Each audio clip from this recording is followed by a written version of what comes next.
You ever show up to a place thinking you're family, only to realize you're just an old favour they outgrew? That's what Christmas Eve felt like. The cold bit into my cheeks as I stepped out of the car, holding a homemade pecan pie and a bottle of wine wrapped in ribbon. The house was glowing, windows warm with yellow light, laughter leaking out through cracks in the doorframe. I could smell rosemary and roast beef from the porch. My heart clenched just a little. I wanted to believe I was still part of that warmth. For 29 years I had been, or so I thought. I knocked once, out of habit more than expectation. My mum never waited for knocks when she came to our door. Neither did I. We were family, at least we used to be. The door creaked open. My mother stood there wearing her favourite red sweater with the silver buttons. Her lips didn't even try to curve into a smile. "Ellie," she said flatly, folding her arms across her chest. "This dinner's not for you." I blinked, thought I misheard. "What?" Her tone sharpened. "You weren't invited. We're keeping tonight peaceful."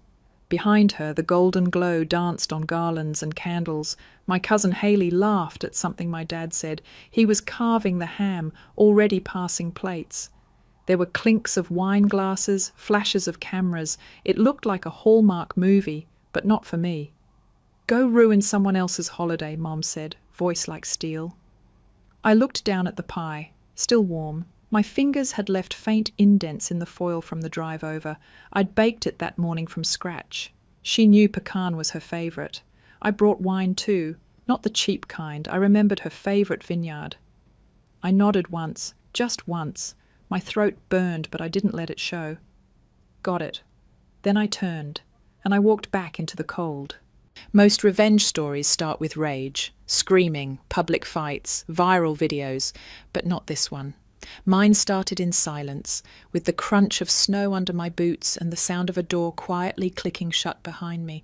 I didn't scream, I didn't cry, but something ended on that porch, something I had held on to for far too long. The driveway was full of cars. My brother's Tesla, Uncle Rob's truck, Haley's little BMW with her name on the plate. A guest list carefully curated without me. I got in my car and sat there a moment, gripping the steering wheel. I wasn't mad, not exactly. I was clear. This wasn't a mistake. It wasn't an accident. They didn't forget me. They removed me. I'd spent years trying to earn my place, bringing food, cleaning dishes, laughing at Uncle Ray's recycled jokes, building their company's website, designing their logo, even writing marketing blurbs when no one asked. I wasn't just helpful, I was invisible help, the kind they only noticed when I wasn't there. And now I wasn't. They'd made that permanent. The warmth of the car heater barely touched me. My hands, still gripping the pie, began to tremble, not from cold, but from something else, not sadness, not anger, something sharper. 10 minutes passed before I saw movement again, a blur at the front door, someone running down the porch steps, coat half on, voice shouting my name like a lifeline. "Ellie!" It was my dad. He looked around, frantic, scanning the street, like he'd just realized something was missing, but it was too late. I watched him from inside my car, parked just down the block. He didn't know yet what I'd done. He didn't know yet what I knew, but he would. Because they hadn't just kicked me out of Christmas dinner. They'd built their whole business, their whole brand, on the work I gave them. The unpaid hours, the designs, the proposals, the client relationships, the identity of Rourke Family Catering was mine. And I still had the admin keys. Next chapter, let's just say they thought shutting me out was the end. They forgot who built the house they were celebrating in. It didn't start this way. There was a time when my parents loved me, or at least I thought they did, back when Mum still called me her miracle baby because she wasn't supposed to have children after 40. Back when I used to sneak into the kitchen and sit on the counter just to watch her cook. She'd hand me a slice of apple from the pie filling and say, "This is the sweet part, Ellie. Don't forget the sweet part." But somewhere along the way, I became something else, useful, predictable, replaceable. After Mum passed, the house got quieter. Holidays didn't sparkle the same. I tried to fill in, baking the desserts, setting the table, making sure the playlist still had Nat King Cole, and not just whatever Hayley streamed from Spotify. I wasn't just mourning Mum, I was fighting to keep my place in a house that was slowly closing its doors on me. I poured myself into their catering business because it made Dad smile again. He'd built it from scratch with Mum. Rourke Family Catering, 3 generations strong. They had no marketing team, no modern systems. So I offered to help. I designed the logo, updated the website, wrote their entire About Us section. All unpaid. All because I wanted to matter again. When I proposed becoming a partner, nothing big, just a minority stake, Dad barely looked up from his coffee. You're not really business-minded, Ellie. You're more creative. Hayley gets this stuff more than you. She's trending. Hayley. 24, with exactly 1 online marketing certificate and a curated Instagram page full of filtered brunches and beach pics. But she called herself a branding guru, so I guess that was enough. 6 months later, the site relaunched. New logo, new tagline, a tab labelled Meet Our Founders. My name wasn't there. Hayley's was. I didn't say anything, not at first. I thought maybe it was an oversight, maybe I was still needed. So I kept showing up. I brought food, cleaned dishes, updated files, checked in with vendors. I told myself, they'll come around. They just forgot. But they didn't forget. They just moved on without me. When my calls went unanswered, I told myself they were busy. When I saw Hayley post company updates I had written, word for word, I told myself it didn't matter. When I wasn't invited to Grandma's 80th birthday and saw the photos later online, everyone smiling under the banner I designed, that's when I knew I wasn't being overlooked, I was being erased. And here's the part I want to ask you. Have you ever been replaced in your own family? Not forgotten. Replaced. If you've ever stood there watching someone else take your seat at the table, wear your story like a costume, drop a comment, tell me where you were, what happened, what they said to make you feel like you were never really one of them, I promise I'll read everyone. There's something about realizing you were only ever wanted when you were useful. It guts you. Not because you miss them, but because for a long time you made yourself small to fit their comfort. And now you see it for what it is. They never wanted you, just what you could do for them. And God, that truth hurts. It hit hardest when I saw Hayley on a podcast, bragging about building the brand from the ground up. She was holding a mug with a logo I drew. She said, "We built this business with love and vision." No mention of me, not even a blink. Still, I kept quiet. I didn't clap back. I didn't post a call-out thread. I didn't scream into the void. I watched. I listened. I waited. Because I knew something they didn't. You can replace the face. You can delete the name. But when the foundation is mine, all it takes is one tremor to bring the whole thing down. And I was done waiting for permission to be seen. 2 weeks before Christmas, I stopped by my dad's office with a tin of gingerbread cookies, not because I had to, not because I expected anything, just habit, hope, maybe, a flicker of old wiring that still told me, "Your family, show up." He looked surprised to see me, not in a bad way, just like someone who wasn't sure he still remembered the shape of my presence. He hugged me. Not tight, but long, longer than usual. His palm stayed on my back, like he had something to say but couldn't find the words. "You look tired," he said finally. "Just a lot of work," I lied. He nodded and thanked me for the cookies, said Mum would probably eat them all before dinner. That stung, but I smiled anyway. He stepped out to take a client call. I waited in the front office, fingers tapping nervously on my knees. That's when I saw the envelope. Thick, cream-coloured, edged in gold foil. You are cordially invited to the Rourke family Christmas Eve celebration, custom printed, RSVP required. It was half buried under a folder on his desk, and it had a list, a printed guest list. I scanned it without thinking, automatic, like muscle memory. Every name was there, every cousin, every uncle, grandma, even Haley's new boyfriend, the one who called me Emily once and nobody corrected him, but not me. My name was missing. I sat back in the chair, slowly, and just stared at the wall for a while. I wasn't hurt. I wasn't confused. I was done being surprised, because this wasn't a mistake. It wasn't a forgotten envelope or a misprinted card. It was a message. The truth is, when you're being cut out, it doesn't happen all at once. It's not some big dramatic door slam. It's little things, drips of silence, missing invites. Oh, we thought you were busy. And then one day you're looking at a list and your name's not there. And you finally see it for what it is. They've already moved on.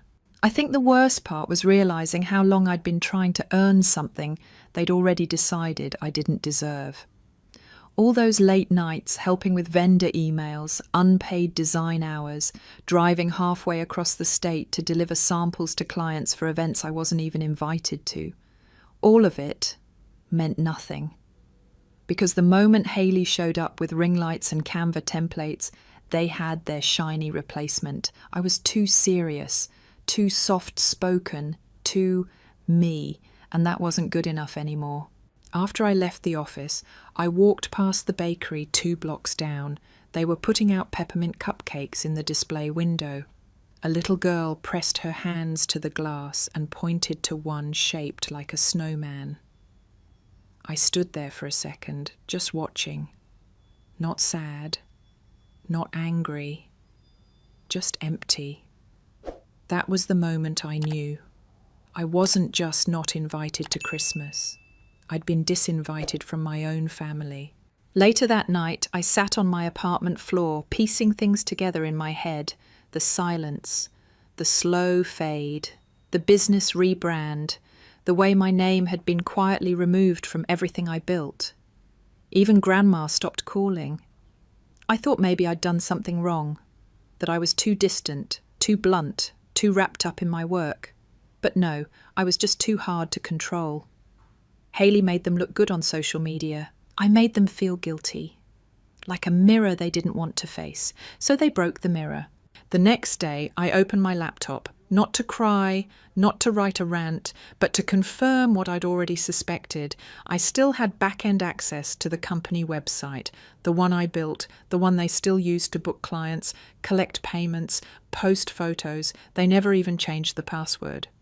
I hovered my mouse over the admin dashboard, and for the first time in months, I smiled, not because I was planning revenge, but because I had finally stopped begging to be loved by people who only needed me useful. I was no longer the girl who baked cookies for people who couldn't bother to say my name right. I was no longer the placeholder, and I was done sitting outside. I didn't go scorched earth, I didn't post a thread, I didn't even change the password on the company website. What I did was much quieter, and a hell of a lot smarter.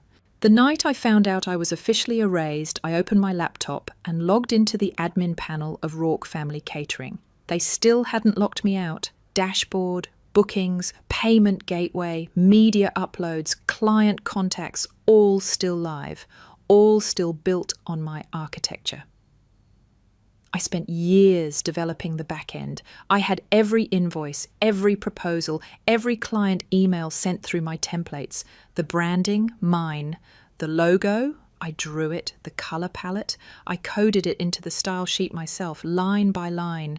They didn't just forget to give me credit. They built a business on my unpaid labor, then pretended I never existed. For a week, I didn't touch a thing. I just watched. Haley logged in every Monday, like clockwork, around 10 a.m. She uploaded fake testimonials and scheduled Instagram cross-posts.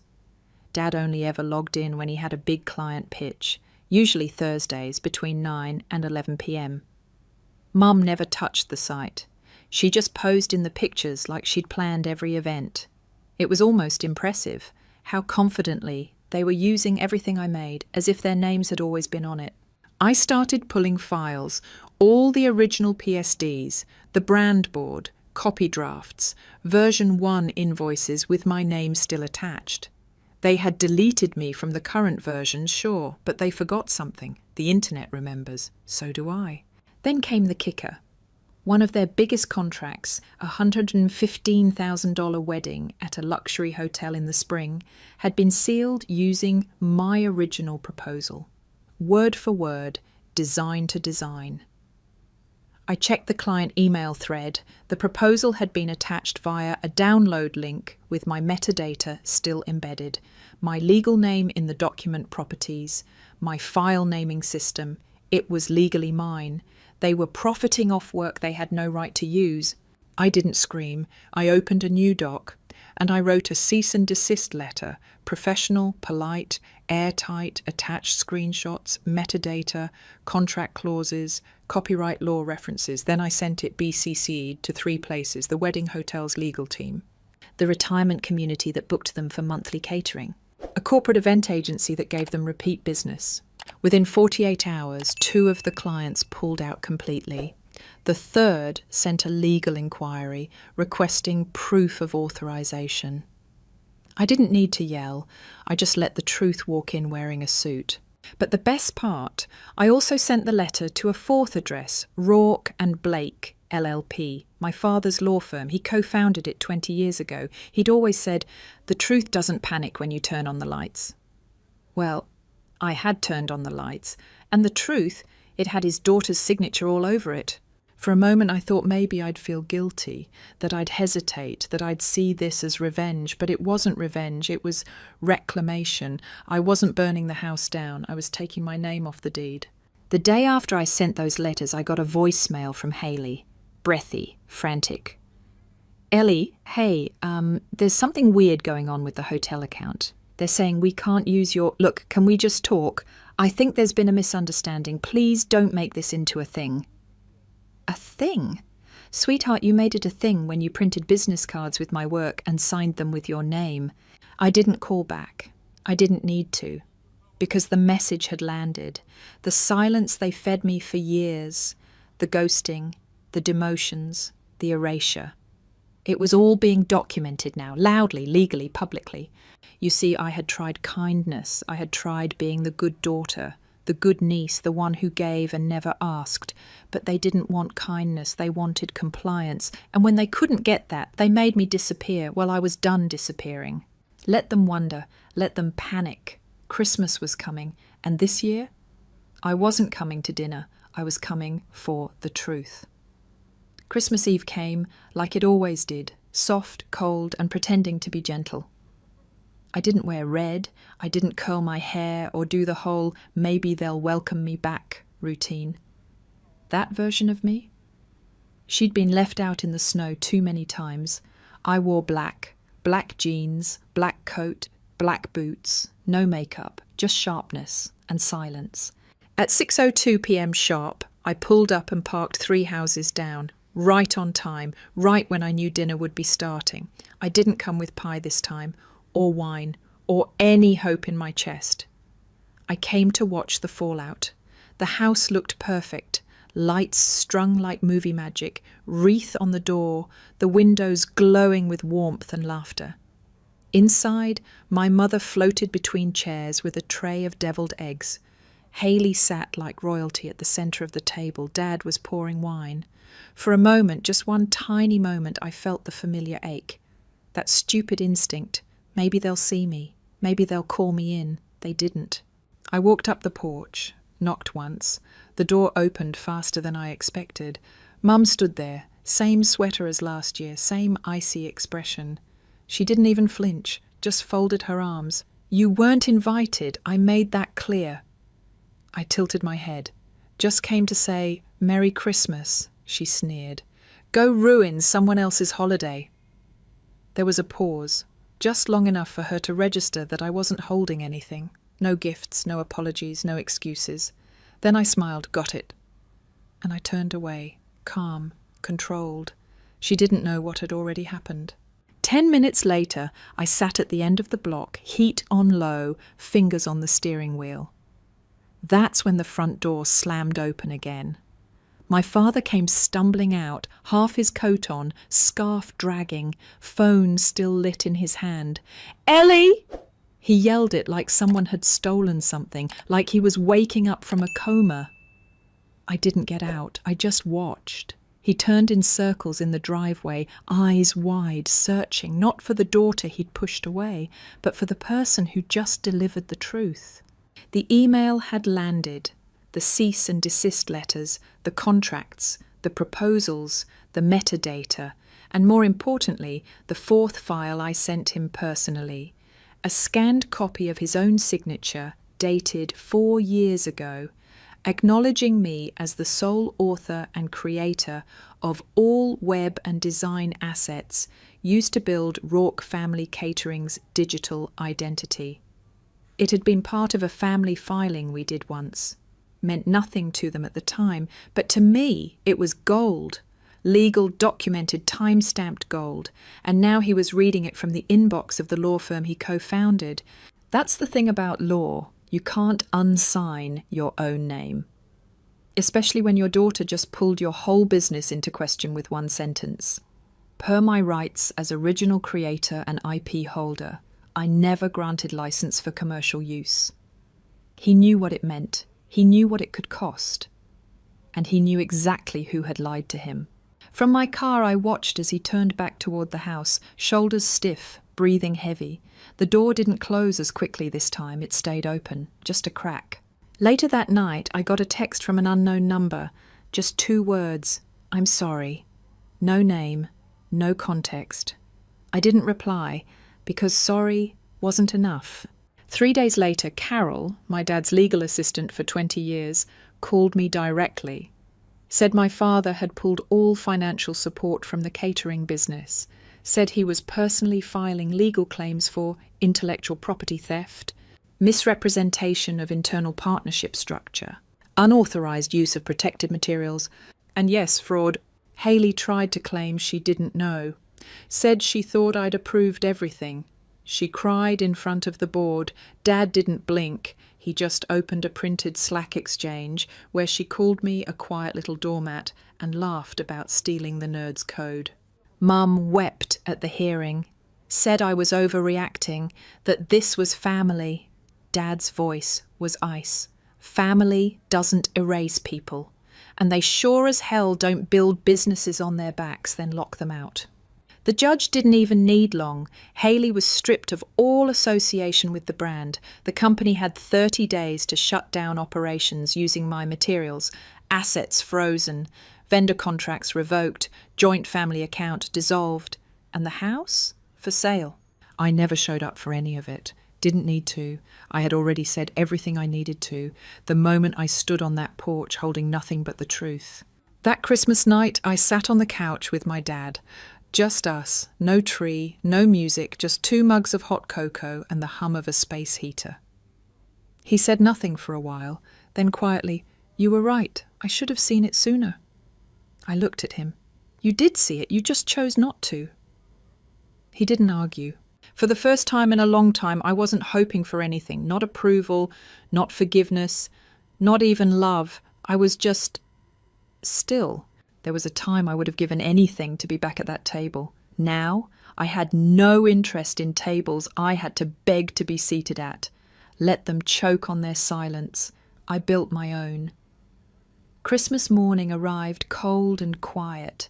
The neighbourhood lay under a thin blanket of white, and the Rourke family house, once a beacon of laughter and light, stood dark and silent, its windows shuttered. I woke up to the soft hum of my space heater and the muted chirp of my phone. No group chat pings, no Merry Christmas texts from Mom or Hayley, just a lone notification, an email from Rourke and Blake LLP with the subject line, Rourke Family Catering, case filed. I stared at it for a long time before I dared to click. By mid-morning, the world knew. My father, Richard Rourke, had personally filed legal action against his own wife and niece. In the suit, he laid out the charges in stark, precise terms. intellectual property theft, proven by metadata and signed acknowledgements. Misrepresentation of partnership, documented in internal emails showing Hayley's appointment as a partner was only ever an illusion. Unauthorized use of protected materials, since all branding assets were created and owned by me. Breach of verbal contract, as Dad had explicitly promised to revisit equity discussions after 1 year, only for them to revisit without me. Fraud for skimming profits from the family account that Grandma set up for family ventures. In court papers, the firm requested immediate injunction. Freeze all Rourke family catering assets, revoke Hayley's affiliation, and place a lien on the family home. It was surreal reading the documents. I'd grown up watching Dad as a rock, steady, dependable, protective. But that morning, the justice system shone a spotlight on his quiet brand of power, unwavering integrity, even when it meant taking down your own family. By noon, news outlets covering local business had picked up the story. Rourke Family Catering sued by co-founder's daughter. Family feud leads to multi-million-dollar claim. Social media lit up with speculation. Some people sided with me, calling it overdue accountability. Others gossiped about the drama of a Christmas lawsuit. Hayley posted a tearful Instagram story. "I never meant to hurt Ellie. I thought Dad and Mom had cleared everything." She tagged my handle but didn't mention me by name. In the DMs, hundreds of messages flooded in, some supportive, some scathing. Mom did not post. She hired a PR firm to handle inquiries and gave a single statement: "This is a family matter we hope to resolve privately." Resolve privately. Replace family clause with legal clause, I thought. 2 days later, a judge granted my father's motion for a preliminary injunction. All Rourke Family Catering assets were frozen. Their bank accounts, including the joint family fund Grandma established, were inaccessible. Vendors received letters notifying them to halt all payments. The luxury hotel wedding was officially cancelled, a $115,000 deposit forfeited, and the crowning blow, the family home where I grew up, was placed on the market by court order to satisfy bond requirements. Within hours, for sale signs appeared on the front lawn. Neighbours who had once waved hello looked on with wide eyes. Mom's world unravelled. That night I heard second-hand that she sobbed in the living room, clutching the discarded invitation card, the very one that had excluded me. Hayley threw a tantrum in the driveway, banging on the windows and demanding her phone back so she could live stream her heartbreak. I didn't watch. I didn't gloat. Because this wasn't vengeance. It was accountability. On Christmas Day itself, I stayed home and baked a small batch of gingerbread men, one for me, one for Dad.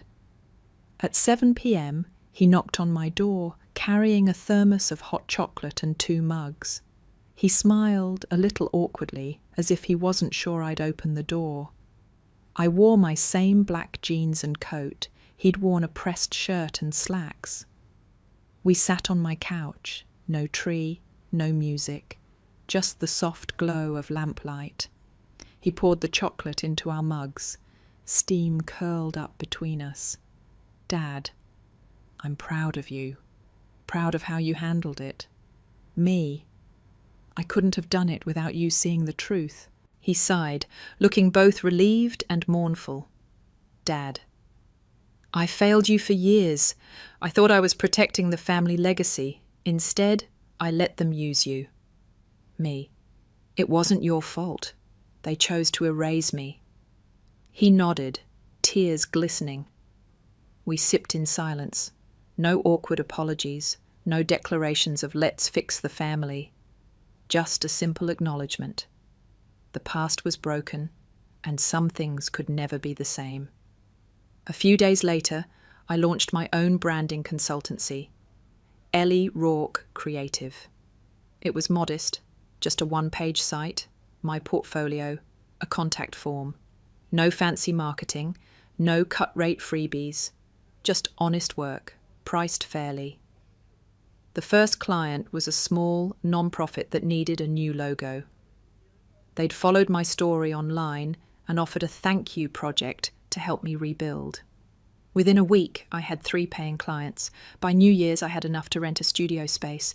My phone buzzed with inquiries. One morning, I woke up to a forwarded email thread from a former vendor, now a friend, asking if I'd consider speaking at a women's leadership summit. They loved my quiet strength. I thought of every plate I'd washed, every logo I'd coded, every promise I'd made that went unfulfilled. Each memory felt like a stepping stone rather than a wound. I had turned my pain into purpose. People often ask if I regret any part of this journey. Do I wish I hadn't pushed so hard? Do I feel guilty about my parents losing everything? My answer? No regrets. Because I learned. Kindness is valuable, but self-worth is priceless. They never paid me for my work. They never invited me to Christmas dinner. They never acknowledged my heart. So I took what was mine, not out of revenge, but out of necessity. And at the end of the day, the only person I needed to prove anything to was myself. Now, I want to hear from you. Have you ever been cast aside by the people you trusted most? Have you ever found the strength to stand up and reclaim what was rightfully yours? Drop your story in the comments below. Let's build a community where no one feels invisible at the family table. If this story resonated, hit that like button, subscribe for more real revenge stories, and ring the bell so you never miss an episode. Because sometimes the greatest gift you can give yourself is simply knowing you belong.